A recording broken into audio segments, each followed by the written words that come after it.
Hey guys, tonight we're diving into the gaslit bedrooms and overworked minds of 19th century Victorians, a society obsessed with appearance, repression, and quietly, almost shamefully, sleeplessness. The drapes are thick, the air smells faintly of coal smoke, and a decorative clock ticks just a little too loudly. You're lying on an overly ornate four-poster bed that's somehow both too hard and too hot. You haven't slept in 3 nights. Welcome to Insomnia Victorian style. At this hour, everyone in the house is pretending to be asleep. Even the houseplants look judgmental.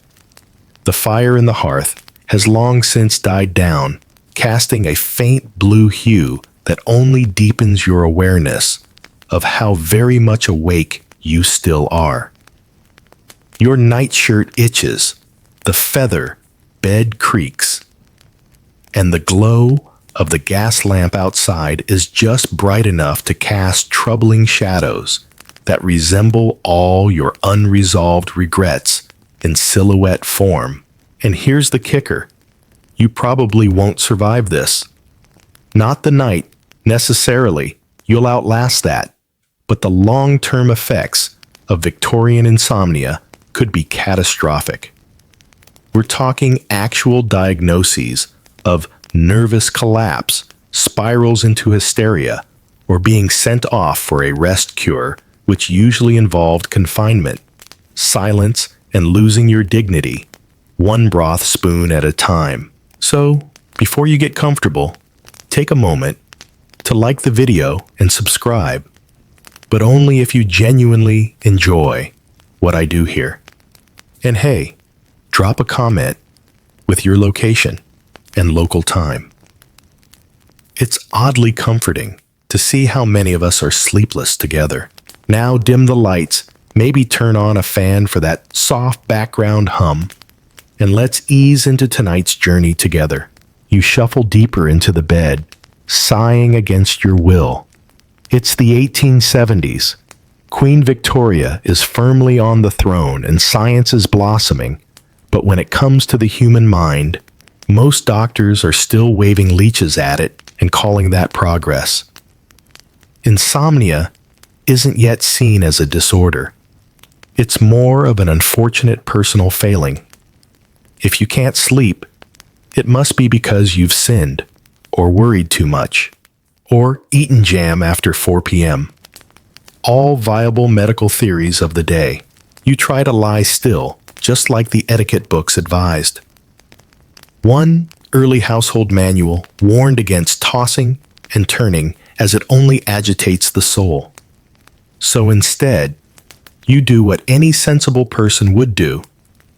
You stare at the ceiling and begin contemplating death.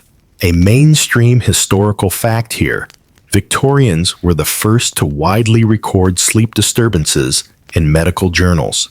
By the mid-19th century, British physicians were documenting cases of what they called vigils, periods of extended wakefulness, often tied to industrial stress, grief, or caffeine overuse. Yes, caffeine.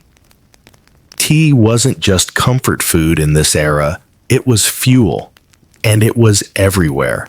But let's not forget the fringes. One particularly quirky remedy, promoted by a Scottish physician, involved sleeping with your head propped up by a goose feather pillow filled with dried hop flowers and a single page from the Book of Psalms. Apparently, this combination of plant sedative and divine reassurance could soften the mind and lull it to sacred slumber. Historians still argue whether this was sincere spiritual medicine or just another placebo wrapped in King James English. You roll over. The springs groan under you. The wallpaper pattern dark ivy winding across a beige background seems to shift. This too is no accident.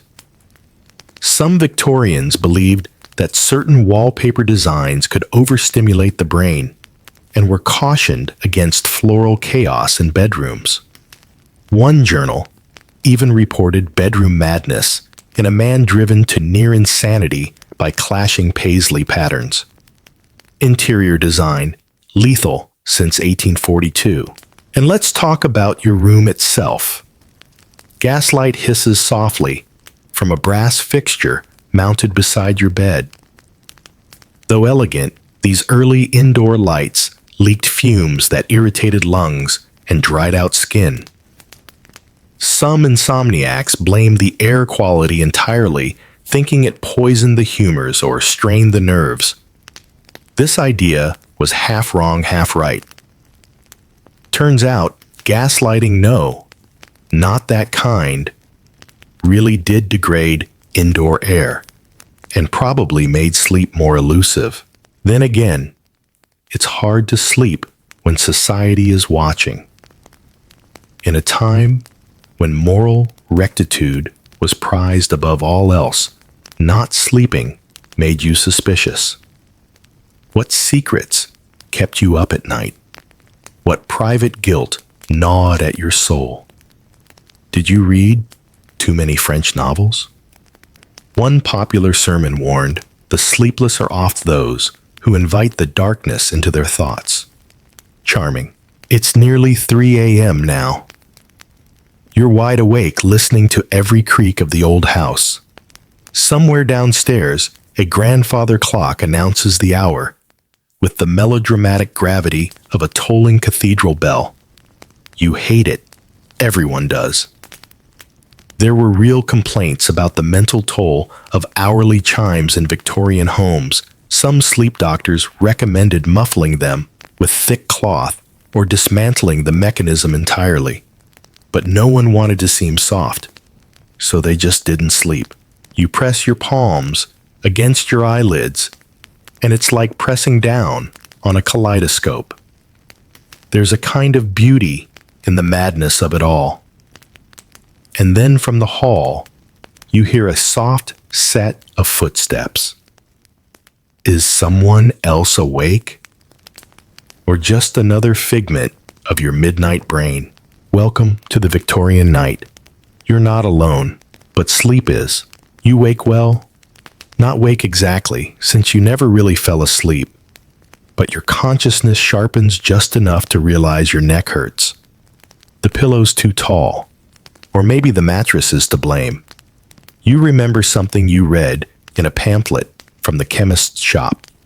Excessive stuffing of bedding materials may stir up the mind as surely as strong drink. You scoffed at the time. Now you're not so sure. Feather beds, for all their fluff and status symbol poise, weren't actually great for sleep. In fact, some Victorians came to believe they were downright dangerous. Overstuffed bedding was thought to trap bad air around the sleeper, heating the blood, inflaming the nerves, and causing restless dreams, if not full-blown insomnia. The solution: an entire wave of 19th century reformers launched what one journalist called the featherbed conspiracy. Your host, Lady Fairchild, swore by her straw-tick mattress, a flattened bundle of hay encased in linen, rotated monthly.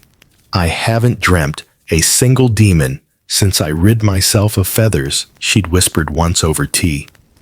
Her guests had nodded approvingly, though several had discreetly scratched their bug bites under the table. Meanwhile, doctors began suggesting harder beds made from horsehair or coir fiber. Yes, coconut husk, because they were cooling to the spine. In elite London neighborhoods, bed shops started advertising orthopedic qualities before anyone really knew what that meant. You remember seeing an ad soothe the lumbar organs and invite hygienic rest. It featured a well-rested gentleman reclining on what looked like a padded ironing board. But don't think the working class got off easy. In tenement flats, families crammed into beds that were barely more than wooden planks with threadbare quilts. And since medical sleep advice rarely trickled down the social ladder, most insomniac laborers were just told to work harder, worry less. Still, the Victorians were pioneers of sleep curiosity. This was an era when the very height of your pillow came under scientific scrutiny. Dr. Thomas Laycock, a name you can't quite believe is real, published essays on how poor spinal alignment caused neural disturbance and fretful slumber. His remedy, a precisely measured incline using goose-down wedges to match the curvature of your cervical vertebrae. Historians still argue whether Laycock's methods were proto-chiropractic genius or just mid-Victorian pillow salesmanship. You reach under your mattress, now curious. You find nothing but a few misplaced coins, a laced glove, and wait. Is that a dried orange peel? That's no accident. Some households scattered dried citrus under beds, thinking it released calming oils. Others used sachets of lavender chamomile or rose petals. Of course, if you were poor, you made do with pine needles and prayer. Let's not forget the bizarre fringe theories. A popular 1840s notion claimed that bed height altered your brain chemistry. Allegedly, sleeping too close to the ground encouraged the humors to settle behind the eyes, while beds that were too high made your blood race. Some aristocrats had steps installed just to reach their towering mattresses' entire staircases for the privilege of overthinking at altitude.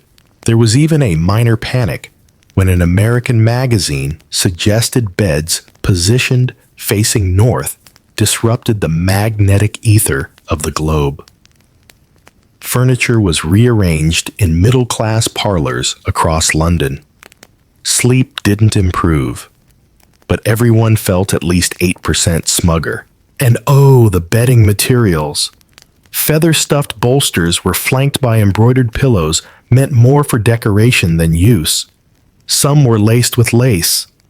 Others bore stitched aphorisms like, "Rest ye, for God is watchful." Slightly unsettling when you read it at 2 a.m., clutching your blanket like a battlefield comrade. You flip your pillow, colder on the other side, just as it should be. But what's that scent? Soap Violet's Victorian bedrooms often carried strong fragrances, not just because perfume was en vogue, but to mask the smells of coal smoke body odor and sometimes worse.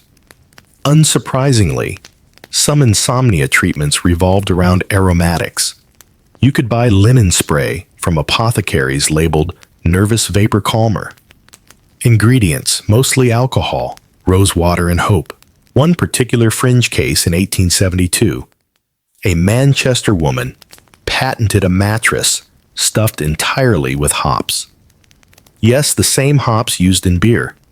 She claimed it helped her sleep as deeply as Adam before the rib. The invention didn't take off, but newspapers covered it gleefully. Scholars still debate whether this was a seed of herbal sleep therapy or just a failed farmer with marketing flair. You settle into the mattress again, tugging at the sheets, which are monogrammed and slightly scratchy. Cotton, maybe. Linen, possibly. Even the thread count is a mystery. But the truth remains, you've made no progress toward actual rest. You're just more horizontal now. The wind rattles the glass in the window frame. You count the panes, 12, like a prisoner marking time. Somewhere in the distance, a horse cart rumbles by. Someone's delivering milk, or laudanum, or both. Back in this creaky room, you lie still wondering whether your spine is aligned properly or if your pillow is inflaming your neural vortex. And with that thought, spiraling gently through your mind, like a soot-flavored lullaby, you close your eyes once more, not for sleep, but for surrender. The ticking, always the ticking. You open your eyes, and for a moment, you're not sure whether you ever closed them. But the clock, Oh, it's still there, still marking time with the unfeeling precision of a guillotine. Tick, tick, tick. It's the kind of ticking that doesn't just measure seconds, but chips away at your sanity in perfect metronomic slices. Clocks were a Victorian obsession. Every well-to-do bedroom had one. Mantle clocks, carriage clocks, even novelty automaton clocks, where cherubs rang bells or tiny blacksmiths hammered away the hours. They were marvels of craftsmanship, and also, apparently, machinery engineered specifically to mock insomniacs. Some were wound daily with ceremonial gravitas, ticking away the household's moral standing as much as the time. In fact, the Victorians held firm to the belief that orderliness was next to godliness, and what better way to enforce that than surrounding yourself with reminders of punctuality. But in the silent hours of night, those reminders became torment. One 1885 medical journal recorded a patient who swore he could hear the seconds assembling into armies. You lie there and listen. Tick, tick, tick. It sounds louder than before. Is it echoing off the wallpaper, vibrating through the springs? You shove a sock over the clock face, hoping that might help. It doesn't. Even muffled, the cadence persists, like a smug little drum roll, leading up to your eventual breakdown. Some doctors began to take notice. A mainstream historical fact. By the 1870s, physicians like Dr. William Acton were linking the rise of sleep disorders with mechanical overstimulation, not just clocks, but factory whistles, train timetables, and the growing din of modernity. Sleep, once a quiet affair, was now being scheduled around machines. The more clocks Victorians invented, the worse they seemed to sleep. And then, of course, there was the pocket watch, the ultimate symbol of personal time control. Men kept them in waistcoat pockets, women in dainty chatelaines clipped to the hip. At night, they were placed carefully on nightstands, like ticking reminders of mortality. Some people swore their watches ran faster when they couldn't sleep, as if time itself were rebelling. You shift under the covers and remember something you read in the Family Physician's Companion, that irregular ticking could disrupt the nervous fluid, whatever that meant. A fringe theory emerged, claiming that clock ticks, if too close to the head, could synchronize with the brain and cause hypnotic fatigue. One poor soul claimed he started dreaming in Morse code.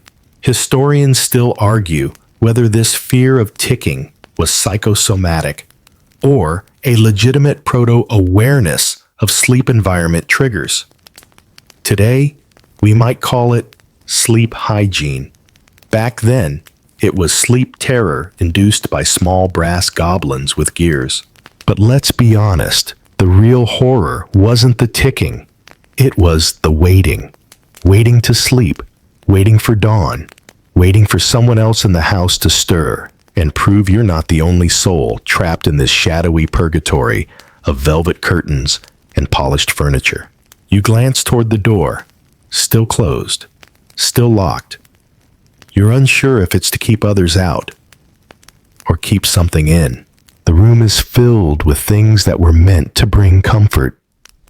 A china water jug, a dish of boiled sweets, a Bible that hasn't been opened in weeks, a dressing gown draped over a chair that looks in this light suspiciously like a crouching stranger.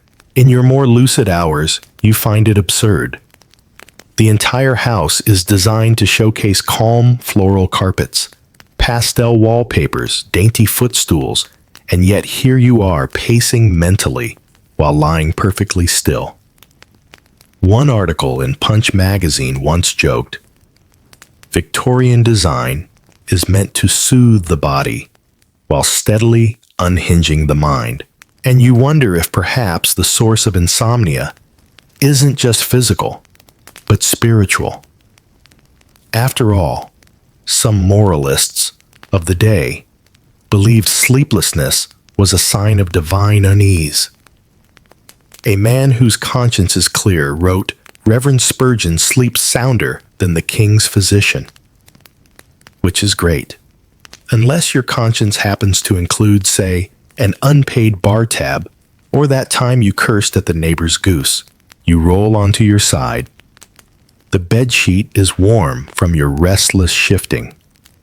You can hear your own pulse now, a sound somehow louder than the clock. One Victorian woman wrote in her diary, "I laid awake and listened to the rhythm of my heart, like a metronome set by grief." That stuck with you. It's oddly poetic for someone who probably slept on a horsehair mattress, surrounded by heavy tapestries and unfinished embroidery projects. But insomnia does make everyone a poet eventually. You stretch your toes under the blanket.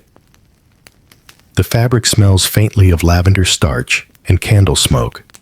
Your skin itches slightly. Maybe it's the wool blend, or maybe it's guilt again.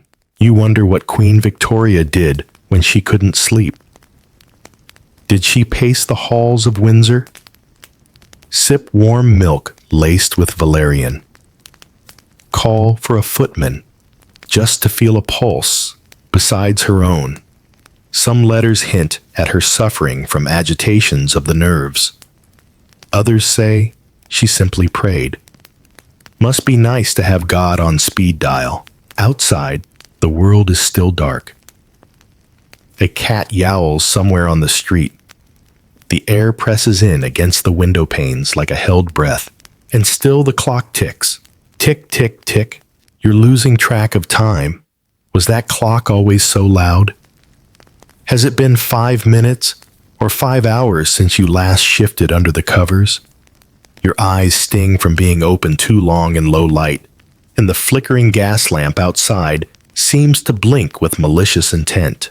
At some point, you rise not out of purpose, but out of that peculiar Victorian blend of boredom and desperation.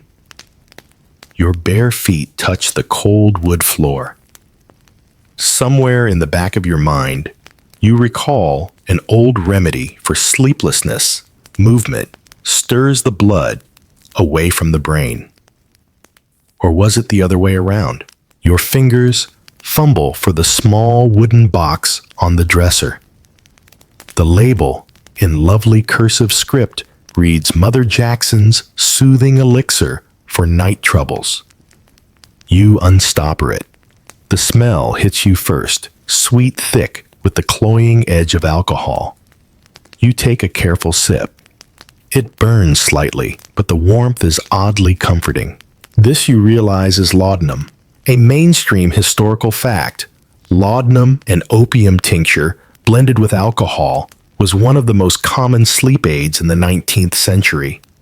It was sold over the counter, recommended by physicians, and regularly consumed by the same people who scolded children for yawning too loud during sermons.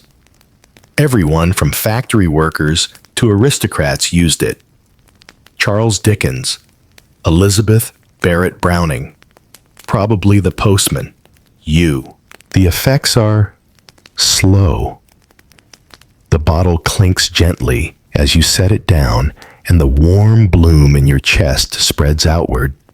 The edges of the room feel a little softer now, less judgmental.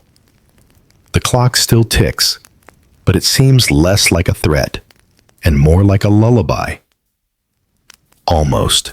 But don't get too comfortable. Laudanum wasn't the only thing Victorians turned to when insomnia struck. If you were more naturally inclined, you might have gone for lavender tea. It's steeping in a china cup on the nightstand, right beside a sprig of dried mint tied with ribbon. A tea brewed from chamomile valerian or passion flower was thought to calm the vital energies and restore balance to the soul. If you had more coin, you could afford a physician's visit who might prescribe you a carefully measured cordial laced with chloral hydrate. It would knock you out, yes, but possibly also make you forget your own name or heartbeat. And then there were leeches. You don't keep any, of course. That would be unsightly. But upper-class Victorians sometimes had a servant trained to apply them for nervous relief. The logic went something like this. If insomnia is caused by overstimulated blood flow to the brain, then reducing blood volume should soothe the mind. Enter leeches. Some were applied behind the ears, others directly to the temples. Yes, on the temples. Historians still argue whether the popularity of such treatments was based on medical reasoning or just a cultural obsession with balance and control. Probably both. You wonder what kind of mind could lie still while something small and slimy drained its life force in the name of rest. And then realize maybe yours if tonight gets any worse. But not for all remedies involved ingesting or sacrificing something. Some lean toward sensory therapy, like warm baths infused with neroli oil or pine extract, or lying on a heated brick wrapped in muslin. Or if you were especially devout, praying over a single candle and watching the flame until sleep overtook you. A method which honestly just sounds like eye strain plus fire hazard. You recall a fringe tidbit from a pamphlet titled Remedies for the Restless Gentleman. It describes snail essence, a mucus-based tonic extracted from live garden snails believed to ease digestion and sedate the spirit. 1 teaspoon before bed. 2 if your dreams tended toward demons. Apparently, this was not uncommon among rural apothecaries. Someone probably made a fortune, and there were others, more tactile approaches. One German inventor marketed a vibrating harness that shook the shoulders rhythmically to lull the nervous system into compliance. You can still picture the ad, a drawing of a serene gentleman being gently jostled by gears. The product slogan, "Let the machine take your worries." A bold claim in an age when most machines still exploded. You pause and sip your lavender tea, hoping for peace. But your mind, despite the laudanum, is only lightly fogged, still active, still curious, still annoyingly alert. That's the cruelty of Victorian insomnia. The brain doesn't stop. It just loops harder. Your eyes wander to the nightstand drawer. Inside is a crumpled leaflet from a traveling doctor offering rest without dreams via a series of rhythmic chants. The idea was to repeat the phrase, "Peace beneath the veil" 40 times while holding a cool stone in your palm.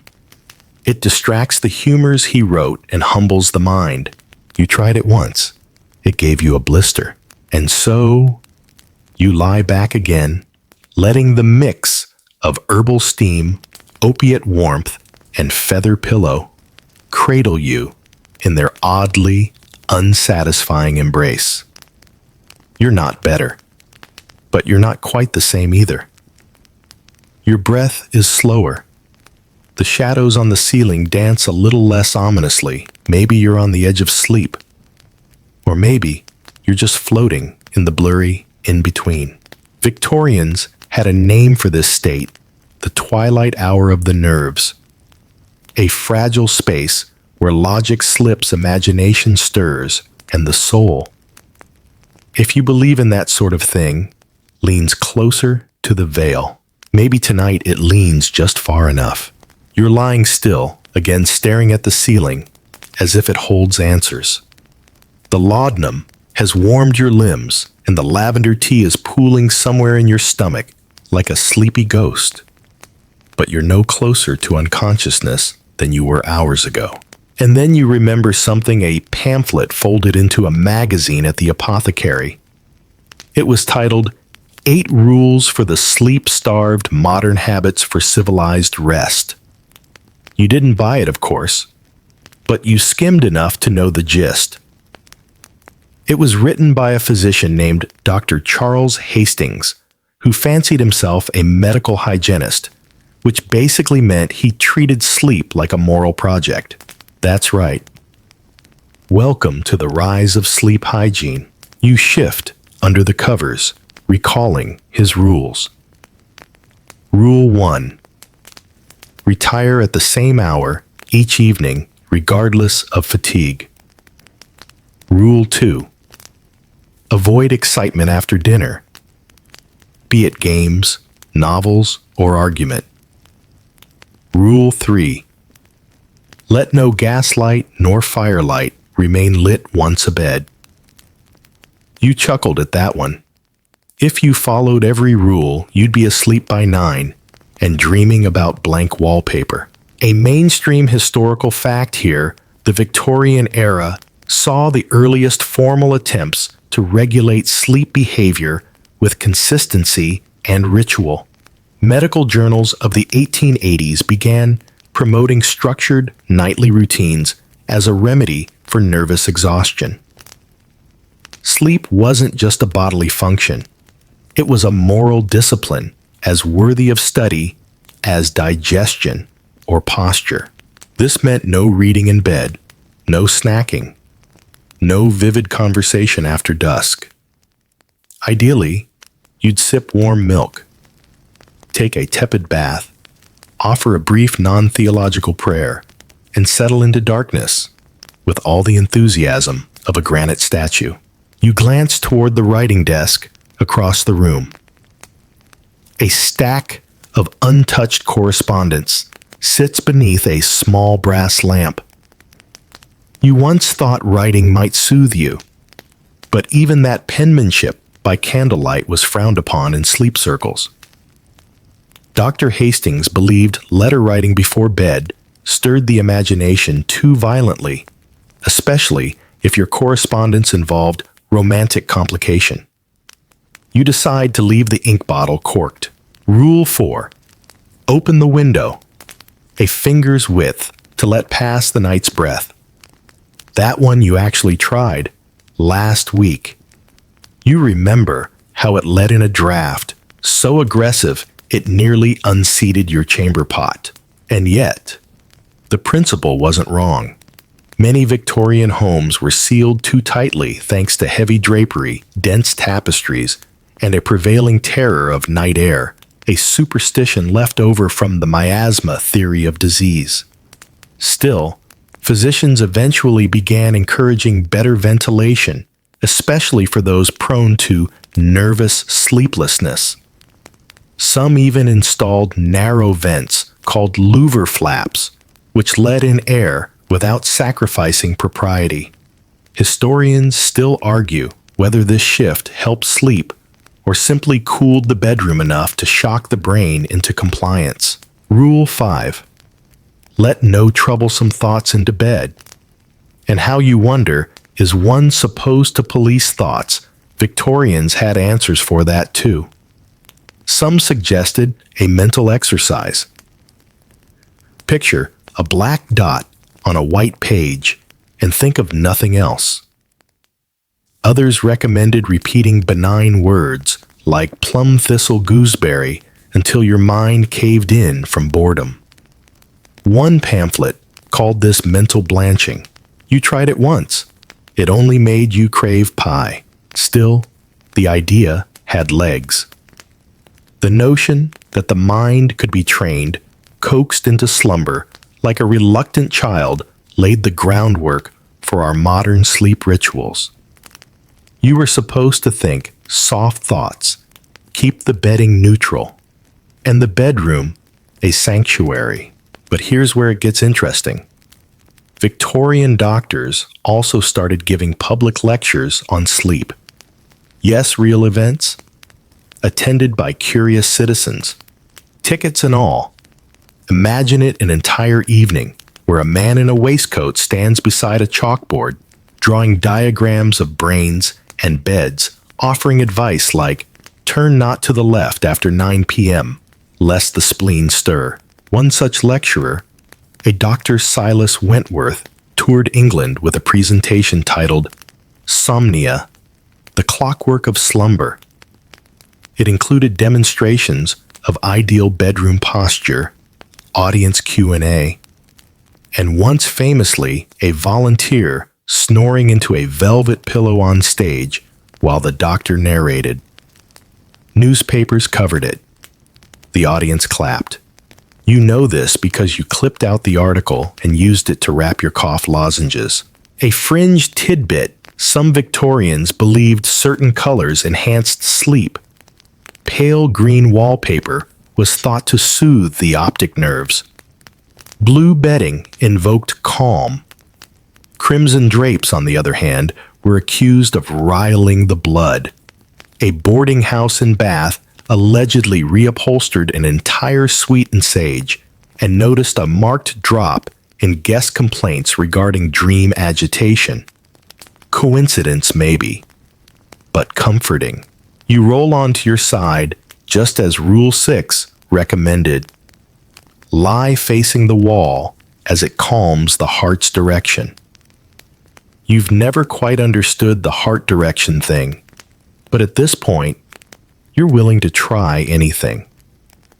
Your breathing slows. You picture a black dot. You whisper the word thistle once, maybe twice, and for a moment, just a flicker, you feel something soften behind your eyes. It's not sleep, not yet, but it's close. You blink.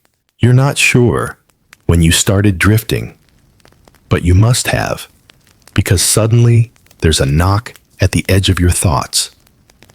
A voice, low and steady, echoing in the far chambers of your memory. Keep your eyes on the pendant. You sit upright, not out of alarm, but curiosity. Because tonight, as it turns out, we're venturing into the part of Victorian sleep therapy that tiptoes into the theatrical. Tonight, you're going to be hypnotized, or at least that's what the pamphlet promises. Victorians had a complicated relationship with the mind. On one hand, they were obsessed with science progress and categorization. On the other, they still believed that unseen forces, magnetism, mesmerism, phrenology, could manipulate consciousness in ways that defied logic. Hypnotism was one such force. It lived in the curious space between performance and treatment. You step into a softly lit room, real or imagined, it's hard to say. A heavy curtain muffles the street sounds, and the air smells of wax and peppermints. A man in a crisp frock coat gestures toward a velvet chair. You sit, because of course you do. The world feels quiet now, as if waiting. Fix your eyes here, he says, holding up a silver pendant. It swings gently, never quite in rhythm with your breath. Let the mind loosen. Let the thoughts unwind.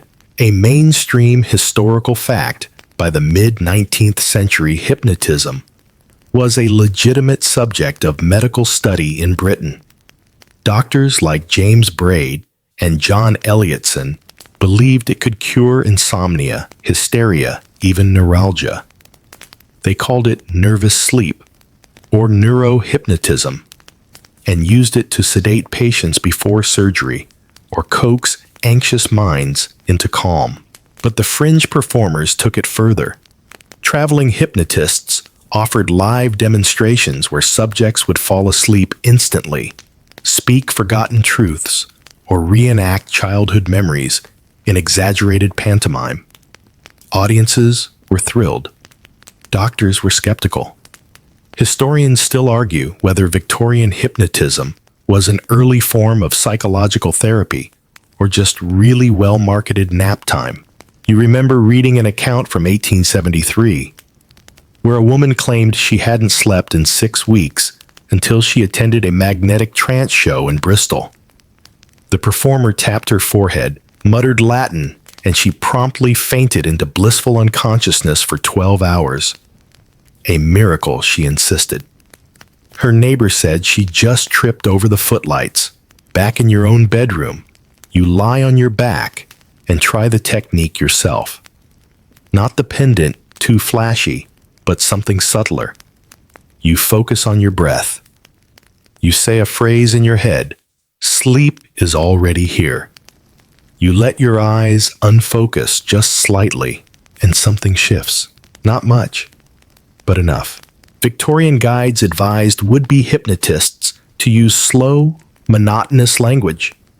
They believed repetition soothed the nerves and dulled conscious resistance. Some even wrote entire sleep scripts to be read aloud in bedrooms designed to quiet the internal monologue. Sentences like, "You are drifting down a velvet stair." Each step lighter than the last. Your thoughts are pillows. It's a little ridiculous, but also, it works. Your breath slows. Your limbs feel warmer. You sense yourself slipping not into sleep yet, but into the soft waiting room before sleep. The place where thoughts aren't quite thoughts anymore, but fuzzy shapes wrapped in cotton. You wonder what it would have been like to visit one of the rest parlors that popped up in late Victorian cities. Tiny offices where a practitioner would place a hand on your temple and guide you into an afternoon trance. A printed testimonial from a London clerk reads, "I slept 12 minutes and awoke as though I had bathed in fresh air." Another claimed he dreamed of his dead mother's garden. No one could explain why. Even Queen Victoria was rumored to have tried hypnotism for her black moods after Albert's death. Though naturally, no court physician would confirm this in print. The palace frowned upon public somnolence, a fringe tidbit in 1891. A society of amateur mesmerists in Edinburgh attempted to induce group sleep in a hall full of insomniacs. They dimmed the gaslights, rang tuning forks, and read the same sonnet for 2 hours straight. Half the attendees dozed off.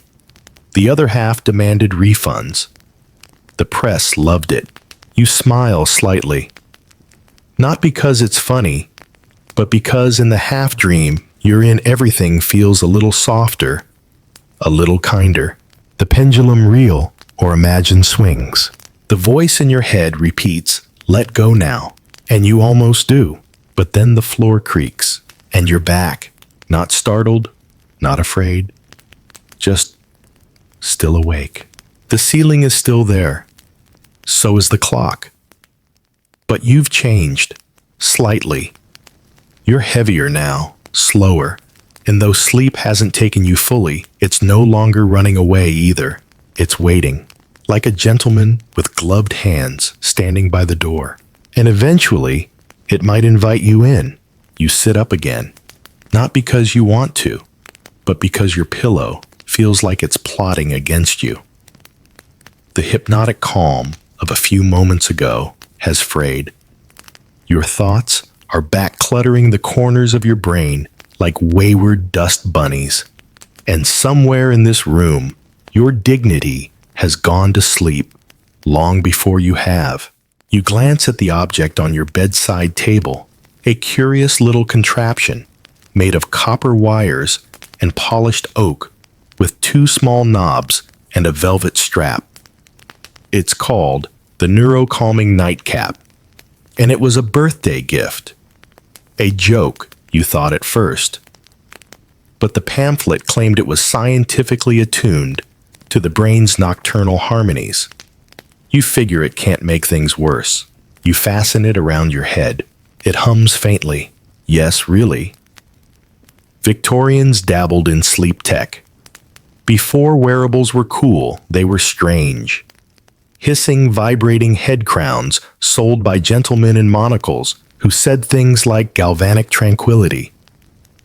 You are now wearing one, A mainstream historical fact, the late 19th century saw a surge in interest in electrotherapy. Medical gadgetry entered middle-class homes in the form of electric belts, magnetic foot pads, and cranial diadems that promised to soothe nerves, correct posture, and even reverse aging. Some were sold by reputable physicians. Most were not. You're now fully embracing this pseudo-scientific bedtime cosplay. The helmet buzzes quietly, like a polite bee with anxiety. Your temples tingle. You imagine your neurons lining up in neat rows, finally obedient. Some doctors believe the brain emitted etheric currents that could be disrupted by trauma or overwork. These helmets allegedly restored the flow. The man who invented yours, Dr. Alpheus Merriweather, was a prolific device maker. His most famous sleep aid helmet used tiny horseshoe magnets and was meant to coax the cerebral tides back into moon-like rhythm. Historians still argue whether he was a misunderstood genius or simply allergic to shame. You lie back with the helmet still buzzing gently. The air smells like warm brass now. It's oddly comforting. Victorian magazines were full of ads for devices like this Dr. Garrison's Slumber Crown, the Somnimatic Coil Harness Lady Larkwell's Restorative Electro Bonnet.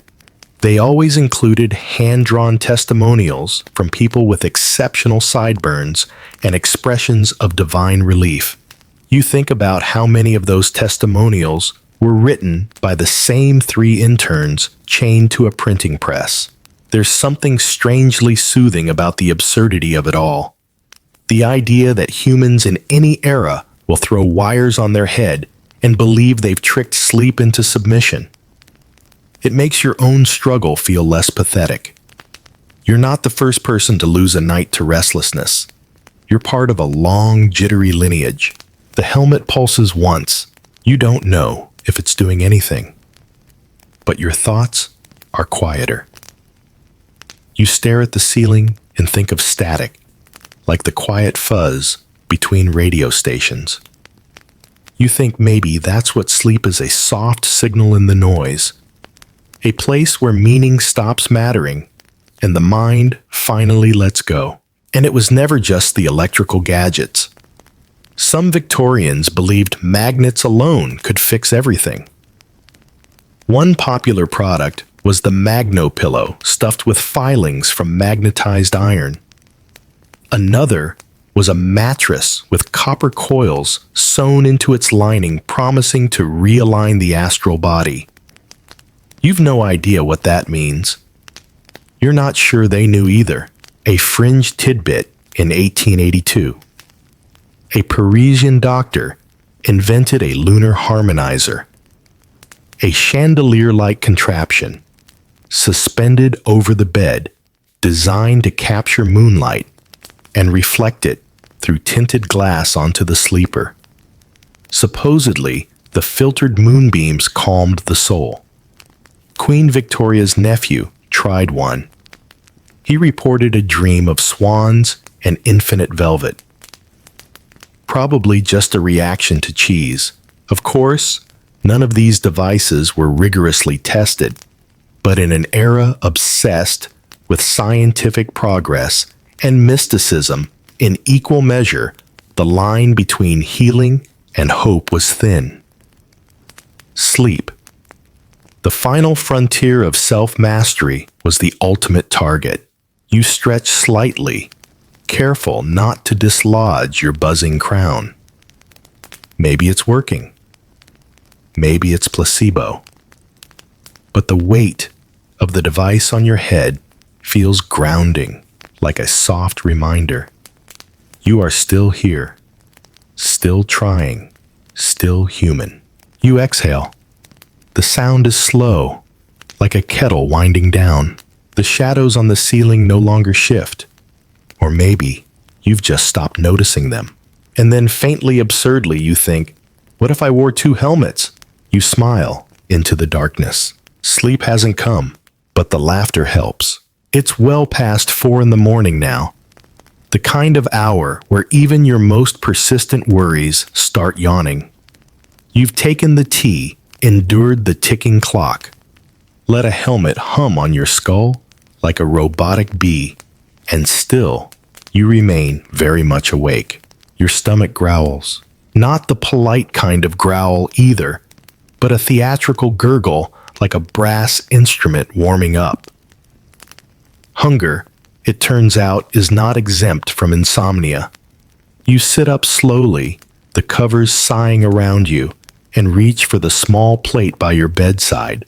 A biscuit, stale, dry, unflavored, practically a culinary ghost.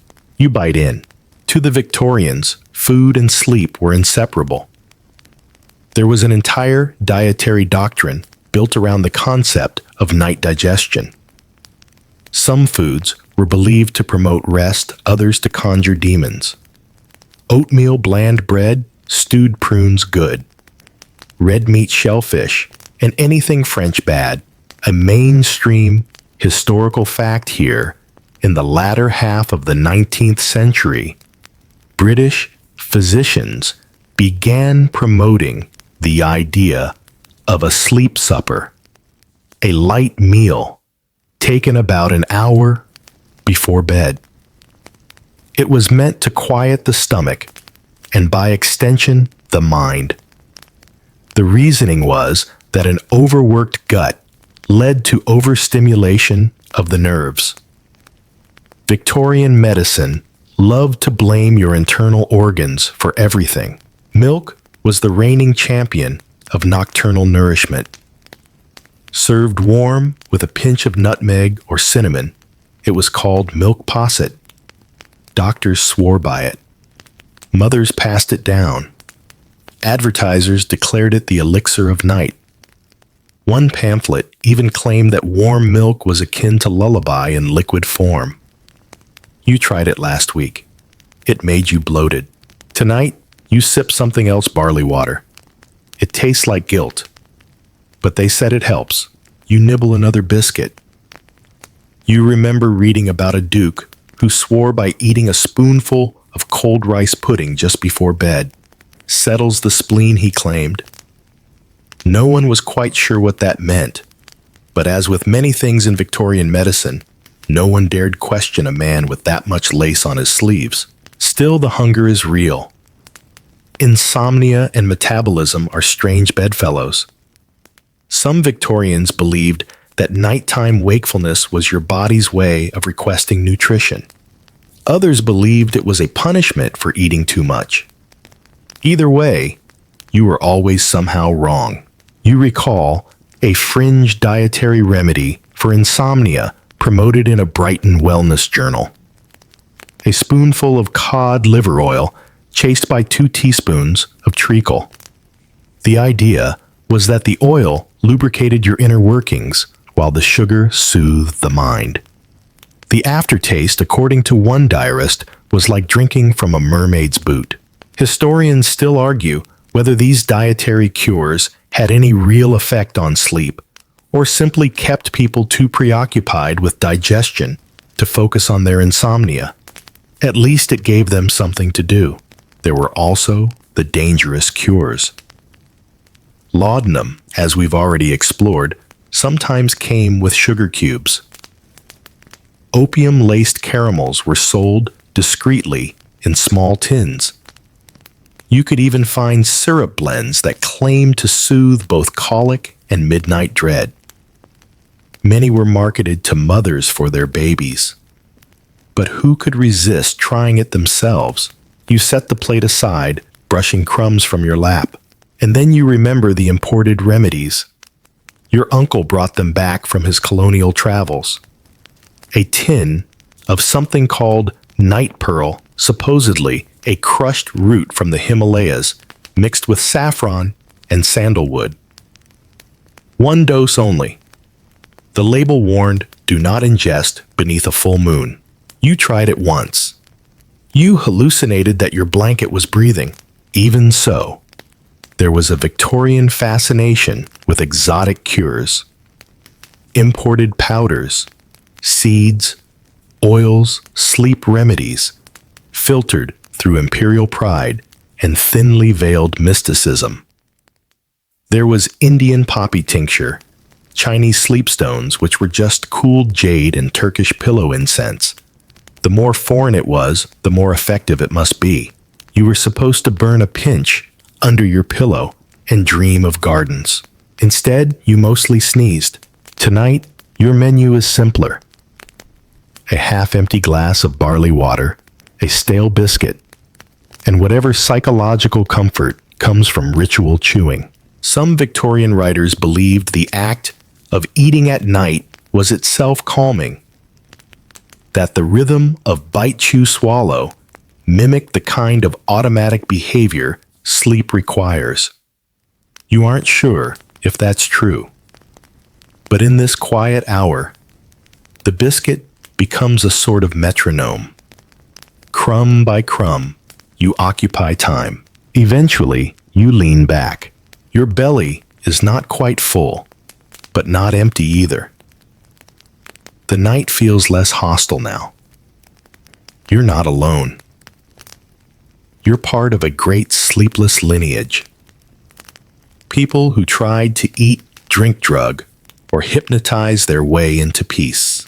And perhaps if you close your eyes gently, like a curtain rather than a door, the dreams might come, not because of your efforts, but in spite of them. You don't remember falling asleep because you didn't. But somehow, you find yourself standing, not quite in bed, not quite anywhere. Your feet are bare. The floor is cool, and your nightshirt billows slightly as you drift down a hallway, lit only by moonlight through warped glass. You are walking, sleepwalking. Or, if you were a Victorian, you might simply be night walking. Yes, it's a thing. The Victorians had a term for this gentle midnight roaming noctambulism. And while some saw it as a disorder, others, especially in certain philosophical circles, viewed it as a noble ritual. A harmless wandering of the soul through the dark hours, as natural and necessary as dreaming. You open a creaky door. It leads outside. The chill air nips at your skin, and you clutch your arms for warmth. But you don't turn back. Something about the cold soothes your overheated mind. You are now performing what many in the 1800s considered a legitimate therapy, walking until the nerves tire out. A mainstream historical fact, Victorian physicians sometimes prescribed moderate midnight exertion for patients who couldn't sleep, especially those of nervous temperament. The idea was to discharge mental energy by physically displacing it. You couldn't fight sleeplessness in bed, but if you walked until your legs went soft, perhaps sleep would follow like a loyal hound. The method gained popularity with clerks, artists, widows, and poets, those whose thoughts proved too stubborn for conventional remedies. You could read about it in serialized medical advice columns where it was often described with phrases like, letting the moon untangle the mind. Tonight, your own mind feels a little looser. The garden path crunches beneath your feet. You pass the hedge where the neighbor's cat sometimes hides, and for a moment, you wonder if it's watching you, wondering what business you have haunting the roses. But the roses are fragrant in the dark, sharper than they were by day. You pass the gate, turn left, and walk toward town. A fringe tidbit: in some towns, particularly in the north of England, sleepwalking societies cropped up informal gatherings of insomniacs who'd meet at midnight to walk in companionable silence, sharing neither conversation nor destination. One group in Sheffield met on Wednesdays. They called themselves the League of Lanterns. No one ever brought a lantern. You walk past shuttered shops, all quiet, except for the occasional rustle of a soot-colored bird flapping off a windowsill. The gas lamps sputter with a dignity unique to things that refuse to go out quietly. The city feels different at this hour, empty but not dead, like it's taking its own kind of breath. And this, the walking, the silence, the soft repetition of heel and toe, is hypnotic in its own right. You're not thinking about the mattress, or the tea, or the ticking. You're just moving, letting your body lead while your thoughts lag behind like heavy luggage on a long platform. Historians still argue whether night walking was a practical medical suggestion or simply a desperate invention of restless minds who wanted to do something. One famous 1889 case tells of a banker who walked 10 miles every night in a top hat and slippers, never remembering a single step. He once woke in a barn with a cow licking his elbow. He called the experience illuminating. You reach the edge of the park and pause by a frozen fountain. The statues seem less haughty at night, less inclined to judge your lack of sleeping success. You sit on the stone ledge. The chill seeps in again, but your mind is finally quiet. A physician named Dr. Llewellyn Fisk once wrote that some patients must tire the spirit through bodily movement before it surrenders to slumber. He believed that thoughts burned energy just as muscles did, and that walking in the dark alone allowed them to exhaust themselves in safe, quiet obscurity. You think you understand now. You rise again. The path home is familiar. You don't rush. The streets remain still. A single curtain flutters on an upper floor window. A reminder that not all insomnia involves movement. Some people stay in bed and never leave their minds. You, on the other hand, have left yours at the door and wandered through your city's midnight heartbeat. Eventually, the house returns to you. Or you return to it. The front step creaks underfoot. Inside, the air is warmer. Your pillow surprisingly welcoming. And though the ticking has not ceased, you find it less cruel now. Less pointed. Maybe it's because you've walked most of your worries into the gravel, or maybe you've simply run out of steam. Either way, you close your eyes. And for once, you don't chase sleep. You just let it follow you in. Your eyes flutter open, not because you're startled, but because something's wrong. The light is off. The room is cold. But the silence, it's wrong somehow. Then you hear it, a low, rhythmic groan from the floor above. Not a clock. Not wind. A voice. A moan. Or maybe just the house settling in that way old houses do when they know you're trying to sleep. You've returned to bed after your midnight wandering, and now your limbs are heavy, your mind fuzzier. But sleep still evades you. This time, though, it's not the pillow or the tea or the helmet. It's the feeling that something is watching, something invisible but heavy. Victorian bedrooms were not just places of rest. They were performance stages. Your bed frame, your wallpaper, your embroidered linens, all meticulously chosen, often over-designed, always a bit too proud. But at night, when the decor becomes shadows and the air grows still, the bedroom turns on you. You lie there, and the feeling creeps in. They called it the haunted bedroom syndrome, a mainstream historical fact. In the 19th century, British physicians and domestic advisors began to acknowledge a curious phenomenon.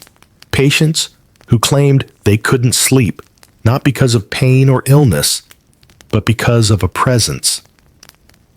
These reports were typically dismissed as imagination. but enough people reported the same patterns that even sober-minded doctors began taking notes. Rooms where one slept poorly were described as nervously charged. Some houses were notorious. One lodging house in Edinburgh was nicknamed the Sleepless Stair because tenants assigned the third-floor back room never lasted more than a week. The only physical issue, drafts and wallpaper patterns that twisted in the moonlight like writhing vines. You look around now. The wallpaper in your own room is that pale yellow damask print, elegant by day, but now just a swarm of wriggling floral ghosts. Your coat rack looks like it's leaning closer. The tassels on the curtain tremble slightly even though there's no breeze. You blink. Still there. Your grandmother used to say, "Don't sleep in borrowed beds. They remember things." You always thought she meant lice. Now, you're not so sure. A fringe tidbit. Some Victorians genuinely believed certain rooms retained emotions, particularly sorrow. Bedrooms, where people died, were to be redecorated entirely before reuse. If they weren't, it was said that melancholy soaked the walls. A well-known medium once claimed to feel grief pressing through the wallpaper like damp, which sounds poetic until you realize your bedroom was redecorated recently. After your aunt passed, peacefully, they said, in this bed. Great. Historians still argue whether this was a superstition born of grief or a primitive awareness of how space affects psychology. Some modern scholars suggest that old houses cramped, gas-lit, heavy with dust and poor ventilation might have genuinely altered brain chemistry, especially when combined with stress and suggestion. Victorians didn't have carbon monoxide detectors. You breathe deeply and close your eyes again. You tell yourself it's just the mind, just your imagination. But it's a very Victorian imagination trained on Gothic novels, penny dreadfuls, and spiritualist seances. It doesn't help that insomnia was often pathologized differently for women. If you were a man, it was nervous overwork. If you were a woman, hysteria. A diagnosis so broad and unprovable that it covered everything from anxiety to boredom to bad dreams. One particularly damning phrase from a medical manual, insomnia in women of the middle classes often stems from ungoverned passions or unresolved sentiment. Translation: you're either too emotional or not married enough. Treatment isolation. Quiet. No books, no letters. In severe cases, institutional rest cures in specially designed hospital rooms with velvet curtains, padded walls, and attendants who watched you like a parakeet in a glass box. Women were often prescribed something called the hysteria bed, a specially designed frame that restricted movement and included a restraining canopy. It was supposed to prevent restless displays. Unsurprisingly, it did not promote sleep. It promoted existential crisis. You glance up at your own canopy. Plain muslin. No restraints. But the feeling remains: eyes in the wallpaper, footsteps on a floor that no one else walks at night. You pull the blanket up to your chin. Breathe in, and there it is again. That whisper of presence. But maybe, just maybe, it's not a ghost. Maybe it's history. Every room like this, every bed like this has been shared with thousands of restless bodies before yours. All of them tossing, turning, whispering to the shadows. You're not alone in your sleeplessness. You're just one page in a very thick, very twitchy novel. You don't know if you're afraid or just overtired. But finally, mercifully, you don't care. You close your eyes. Let the moaning floorboards sing. Let the wallpaper twitch. You'll sleep when it's ready. You wake up, no, that's not right. You resurface. Like a diver coming up too soon, lungs full of fog instead of air. You're still in the same bed, same room, same hour, judging by the unchanged light oozing around the edges of the curtains. Morning hasn't arrived. Time is as frozen as your toes, but something has changed. You're exhausted, not just tired, bone-deep weary. And it hits you now that this isn't just one bad night, it's a pattern, a way of life. If sleep is a well, yours has dried to a crusty echo. The Victorians had a phrase for this too, a collapse of repose. It sounded poetic until you realized it mostly meant everyone thought you were being dramatic. You drag yourself out of bed. Again, only this time you're packing. Not to leave forever, just for a while. Because when sleep finally fails, and all the herbal teas, electrical helmets, and nocturnal strolls don't help, Victorians had one final strategy. You go somewhere else to sleep. Welcome to the sanatorium, a mainstream historical fact. From the 1860s onward, sleep sanatoriums sprang up across Europe. Part spa, part medical facility. These institutions promised rest through structure, sea air, and an almost religious commitment to routine. Patients suffering from chronic sleeplessness were sent away to coastal towns, forest retreats, or mountaintop chalets, all under the watchful eye of white-coated doctors who believed in the restorative powers of nothing, literally doing nothing. You pack a valise with precisely folded night clothes and a leather-bound journal in which you haven't written a single page.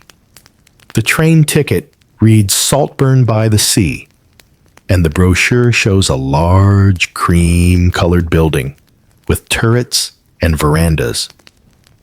The slogan is clear: where the body sleeps and the soul awakes.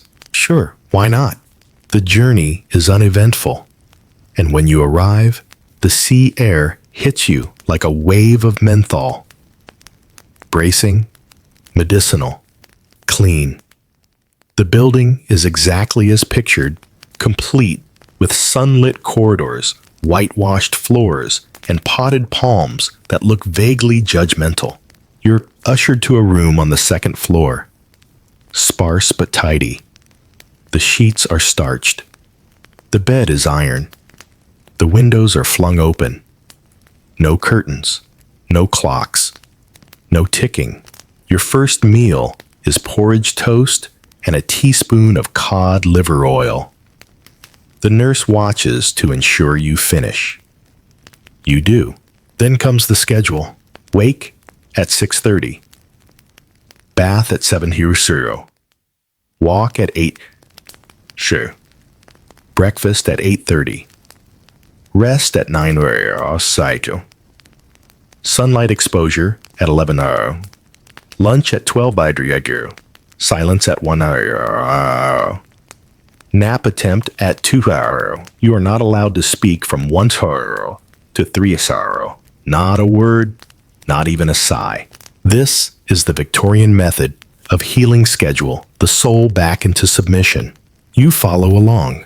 The days blur. And oddly, peacefully, nothing happens. There are no midnight worries here. You're not allowed to bring them. Letters from home are opened by staff and read aloud only if deemed non-exciting. Newspapers are banned. No novels. No fiction. Just hymns, weather forecasts, and an occasional moral anecdote about cows. A fringe tidbit. One popular seaside asylum in Devon insisted that all patients wear light blue garments because the color was thought to cool the optic nerves and pacify ambition. They even dyed the bed linens. A visiting bishop once called it the most restful cult I've ever visited. Historians still argue whether these rest cures were healing or just elaborate timeouts for the anxious elite. But for some, they worked. Not because the air was magical or the porridge divine, but because someone else was finally making the decisions. You were no longer responsible for chasing your own sleep. You had handed over the reins, and that perhaps is the real luxury. By the fifth night you feel it, a shift. You lie in the rigid iron bed, staring at a ceiling painted in non-stimulating beige, and realize your thoughts are quiet. Not absent, but muffled, like whispers through wool. You don't remember drifting off. You only remember waking up, to light, to silence, to breath. You slept. You don't ask how long, or why. You don't tell the nurse. You just nod politely and accept another teaspoon of cod liver oil like a champion. Sleep is not a trophy. It's a brief mercy, and this week you earned it. You return home different, or at least quieter. The sanatorium has scrubbed your edges down like a bar of soap whittled into smoothness. Your neighbors notice. You seem rested, one says with suspicion. You don't correct them. You just nod and offer a vague smile, the kind that says, "I survived something," politely. But you still don't sleep. Not always. The old bed creaks the same way. The gas lamp hums. The wallpaper remains weirdly animate in moonlight. And while the silence feels gentler, now the shadows have grown familiar. Not friendly, but known. And still the remedies persist. Because once you've been sleepless, you don't stop collecting solutions. You hoard them like charms against an invisible beast. And so one afternoon, a cousin brings you something wrapped in silk and mystery. A small vial of oil, thick and golden, labeled in faint script. Couscous extract for dreams, imported allegedly from Bengal. The Maharajas swear by it, she whispers, as if the bottle contains monarchy itself. You twist the cap. The scent is earthy musky with a trace of sandalwood and rain. You dab it behind your ears. Not because you believe in miracles, but because belief itself is a kind of comfort. The Victorians were obsessed with imported sleep. A mainstream historical fact. The British Empire's reach flooded Victorian society with exotic substances marketed as sleep cures, some based in indigenous medicine, others pure fantasy. Poppy oil from India, dream salts from China, crushed lotus seeds from Egypt. The East became a mystical marketplace for the overworked British psyche. You lay on your bed and breathe the scent in. The air thickens. Not unpleasant, just dense like memory. You once read about a practice in northern India where sleepers would place a smudge of vetiver paste at their temples before lying down in monsoon season. The idea wasn't to induce sleep, but to invite it. As if it were a guest you had to impress. That's what this feels like. You're dressing up for sleep.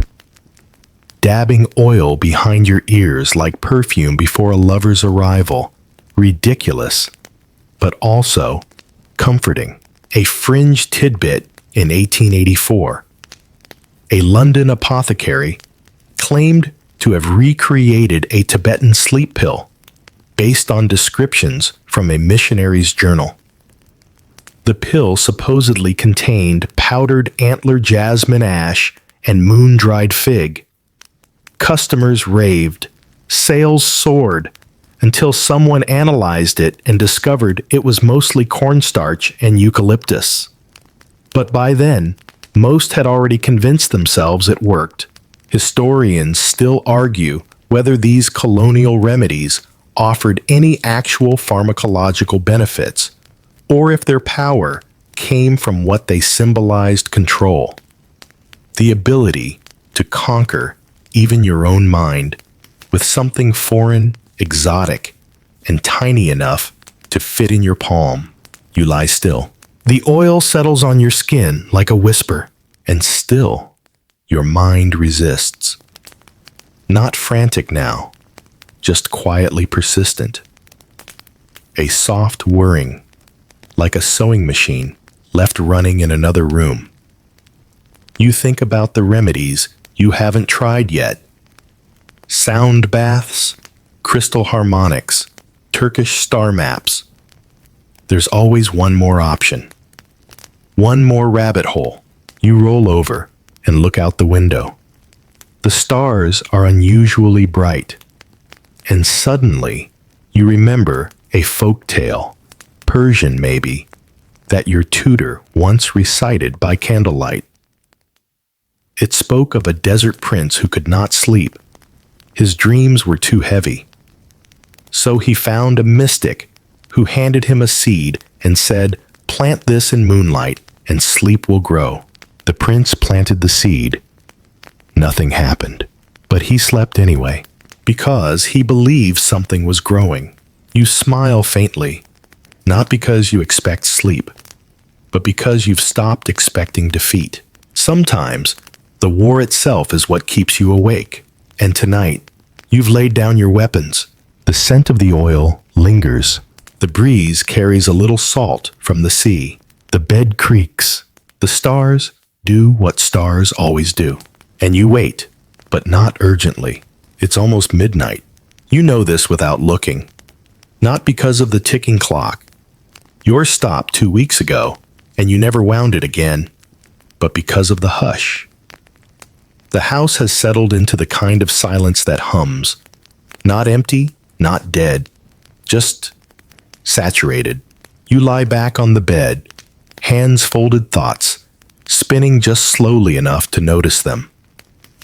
There's no tea tonight, no oil, no helmet, just breath, and a curious memory that floats up from the depths of your mind like a message in a bottle.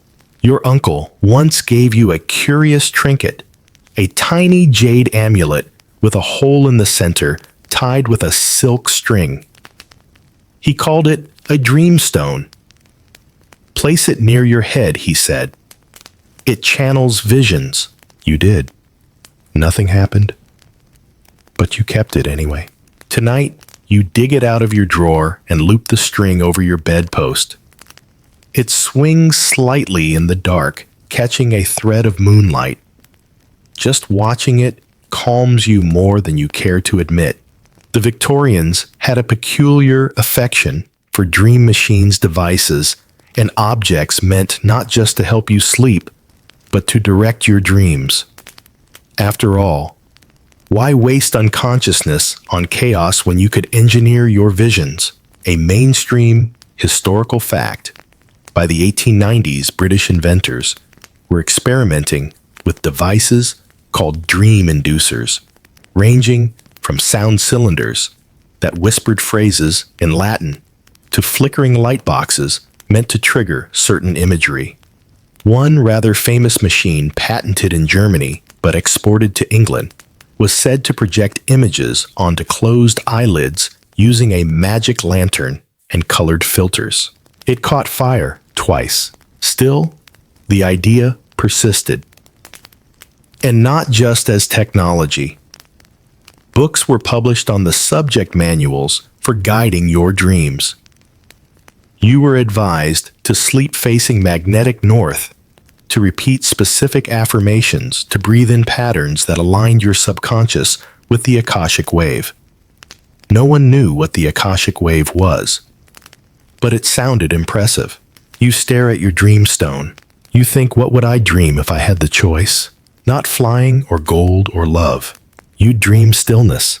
A fringe tidbit. In 1887, a medium in Kensington offered what she called directed rest trances. For a modest fee, she'd place crystals on your chest, whisper an ancient Egyptian poem, and assure you that your soul would drift through a chosen memory. Clients claimed to dream of childhood meadows, departed pets, even past lives. Historians still argue whether it was mass suggestion, spiritual therapy, or just a very lucrative nap business. But the dream obsession had a darker side. As hypnosis, mesmerism, and sleep tech grew in popularity, so too did the fear that sleep could be manipulated. Sensationalist newspapers began running stories about mind control. People allegedly hypnotized in their sleep to commit crimes or spill secrets. The somno-crime panic of 1894 led to Parliament briefly debating whether sleep-inducing devices should require a license. One man claimed his dreams had been stolen, somehow siphoned out of his head, and turned into novels by a rival poet. He wrote a letter to the Times. It was printed with only mild ridicule. You sigh. Your dreams, when they come, are rarely poetic. Mostly fragments. A hand, a field, a stairwell you're always descending, but never reaching the bottom of. Still they're yours. Untamed, unfiltered, you let your eyes soften toward the dreamstone. You think again. Tonight perhaps something will come through the hole. The Victorians, for all their efforts to bottle sleep, never quite captured the why of dreaming. Freud would show up eventually with his cigars and his mother theories. But for now, it was still mystery. Magic, maybe. Or madness. You let your thoughts drift toward that gap. Not a door, not a tunnel. Just an opening. You whisper a phrase, not from any book, not from any guide, but something simple. I am ready now. You mean it. And for once, that feels like enough. The room is still. The string no longer sways. Your breath grows shallow. You don't know if you'll sleep, but you've stopped fighting. You've made peace with the watchman at the edge of dreams. And maybe, just maybe, tonight he lets you pass. Tonight, the air feels heavier than usual. Not oppressive, just deliberate, like it's waiting. You sit by the window with a thin blanket draped across your shoulders, listening to the wind snag itself on the edges of your roof tiles. You're not trying to sleep anymore. You're just being still. And somehow, that's more progress than anything in your little Victorian arsenal of remedies has achieved so far. But it's not the tools you're thinking about tonight. Not the laudanum or the barley water or the hypnotist's locket still tucked in your drawer. Tonight, you're thinking about something stranger, bigger. Sleeplessness as a cultural inheritance. Because sleep, especially the lack of it, has always been a mirror for what a society values. And for the Victorians, that mirror was framed in empire industry and endurance. A mainstream historical fact. By the late 19th century, the British Empire stretched across 1/4 of the globe. Railways ran on timetables. Factories worked by shifts. The world itself was becoming clocked. Sleep became a problem, not just for individuals, but for nations. If the empire never slept, then surely its citizens shouldn't need to either. You recall an essay clipped from a magazine stuffed between pages of a novel you never finished, entitled The Industrious Mind at Rest. It suggested that true patriots trained their sleep like soldiers. Rise at dawn. Dream only of duty. No excess, no laziness. Sleep was not a human right. It was a resource to be optimized. You think about that now as you sip from a chipped teacup. The tea is cold. Doesn't matter. Victorians absorbed imported sleep solutions like they absorbed everything else through colonization. Your cousin once brought you a sleep mask woven in silk, made in Hong Kong, scented faintly with crushed magnolia and menthol. It made your face itch, but she swore it worked. The Chinese sleep like clouds, she said. You never told her that's not how clouds actually behave. A fringe tidbit in the 1890s British pharmacies sold Tibetan sleep sachets, small pouches of herbs supposedly blessed by monks and designed to be tucked into pillowcases. None of the herbs were actually Tibetan. Most of the sachets were stuffed with hay eucalyptus and camphor, but people bought them. Because dreams, it turns out, are always for sale. You rise from the window and drift across the room like a ghost in your own home. Your fingers trail across a bookshelf, stopping on titles like The Nervous Englishman and Repose and The Civilized Body. You don't open them. You've already read the conclusions. The message was always the same: sleep. If you have it, proves you're healthy. If you don't, you're probably guilty of something. Historians still argue whether insomnia became common because of industrial stress, or if it simply became visible for the first time. The journals, the newspapers, the dinner table debates, it all gave sleeplessness a stage. Once you simply stared at the ceiling in silence. Now you had letters to write about it, gadgets to test, philosophies to argue. You return to bed. The sheets are cool again, but you don't mind. You nestle into the mattress like you're returning to a trusted old acquaintance. The ticking clock is still dead. The silence is real.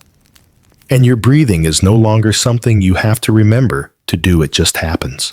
You are not asleep, but you are not chasing sleep either. The empire may never sleep, but you are no empire. You are a body in a room, a blanket over bones, a mind learning how to be without burning. You think about the countless Victorians before you, staring at ceilings, pacing midnight halls, sipping hot milk, arguing with ghosts. And you smile, because in a way, you're keeping their memory alive. With every sleepless hour, you carry the lineage of the unrested. But unlike them, you're not afraid anymore. You pull the blanket higher. You whisper, "Let the world turn without me for a while." And you close your eyes. Just because you can. You don't notice the shift at first. Maybe because it's too gentle, like a feather falling on still water. No trumpet of relief. No sudden blackout. Just a sense, deep and quiet, that something has finally let go. It starts with your breath. Slower. Deeper. The kind of breath that feels like it doesn't belong to you anymore, as if your body has taken over while your mind steps aside. Like a well-trained butler who's finally been trusted with the house keys. The mattress no longer creaks beneath you. It cradles. The pillow no longer conspires, it supports. And the blanket, once suffocating, now lies over you with the perfect weight of forgotten childhood. You're not asleep, but you're there, at the threshold. This is what the Victorians never quite mastered. For all their clocks and tinctures, gadgets to soothe you from the gadgets, they rarely acknowledged the one true condition for sleep: permission. Not pills, not prayers, but the quiet, soul-deep allowance to surrender, to give in, to drift without punishment. You let the thought sink in, and with it, the final defenses lower. Your muscles loosen one by one. Your jaw, your shoulders, even your eyes, once defiantly alert, now soften into a haze. You feel the world fading at the edges, not collapsing, just stepping back, politely giving you space. In the distance, someone might be knocking. Or it's the wind teasing the shutters. Or a memory of someone calling your name in a hallway you haven't walked since childhood. But none of it matters, because you're warm, you're held, you're ready. A final fringe tidbit drifts through your mind, something you read in a dusty volume called Whispers of the Victorian Night. The author, a Scottish surgeon with a flair for poetry, wrote sleep when it finally arrives is not earned, it is forgiven. You understand now, not everything needs to be solved. Not everything needs to be fixed. Some things like sleep return only when you stop demanding them. And in this moment, this breathless floating moment, you do not demand, you accept, you exhale. And the night begins to blur. The shadows retreat, and the dream begins, not like a curtain rising, but like mist on a warm pond, slow and certain. You sleep. And now, as the final thoughts dissolve like sugar in warm tea, you drift further down and down into a place where even memory forgets your name. The air here is thick with quiet, gentle and forgiving, like a soft hand smoothing the creases from your brow. There are no more clocks, no more remedies, no more questions to solve or rituals to uphold. Just you and the weightless hum of peace. The world outside continues to turn. The trains still whistle. The chimneys still smoke. Somewhere a candle sputters out with a tired sigh. But in here, in this stillness, you've earned through nothing more than letting go. You rest. You're part of a long, slow lineage now. A quiet history of the sleepless who learned at last to stop fighting the tide. And whether your dreams are vivid or soft, whether they carry meaning or simply blur into silence, you are safe inside them. Let this moment hold you. Let it hush the chatter in your chest. Let it cradle the stubborn parts of your mind that have kept you awake for so long. There's nothing left to do, nothing more to fix, nothing to chase, just quiet, just breath, just sleep.